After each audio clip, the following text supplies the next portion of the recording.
Pour l'inclinaison de la tête, nous devons tout d'abord palper l'apophyse épineuse de C7 afin de placer l'axe rotatoire du goniomètre sur le centre d'inclinaison des cervicales.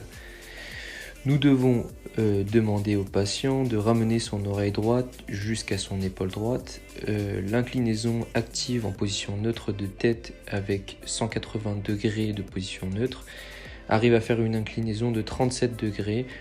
Ce que nous devons vérifier pour éviter les compensations, c'est que le patient n'ait pas une flexion cervicale au moment de fin de mouvement pour son inclinaison.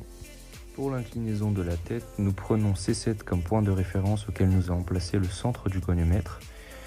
Et puis nous allons pousser la tête vers son épaule droite et placer une main sur son épaule gauche afin qu'il n'y ait pas de compensation avec l'élévation de l'épaule.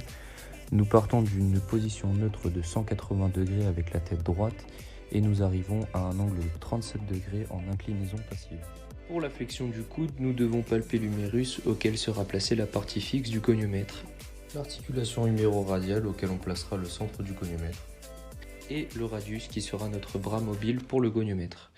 Pour la flexion active, nous devons vérifier que le coude reste bien fixé sur la table de massage et nous demandons à notre patient d'effectuer une flexion du coude maximale tout en maintenant le bord postérieur de son humérus sur la table. Nous pouvons alors remarquer, en partant d'une position neutre de 173 degrés, une flexion maximale de 140 degrés. Pour la flexion passive, nous allons prendre l'articulation radio-ulnaire distale et la ramener jusqu'à son épaule homolatérale tout en maintenant le coude sur la table. Nous pouvons voir un degré de flexion passif de 162 degrés avec une position de départ neutre de 178 degrés. Pour l'hyperextension du coude, nous devons palper l'humérus auquel sera placée la partie fixe du goniomètre, l'articulation huméroradiale auquel on placera le centre du goniomètre et le radius qui sera notre bras mobile pour le goniomètre.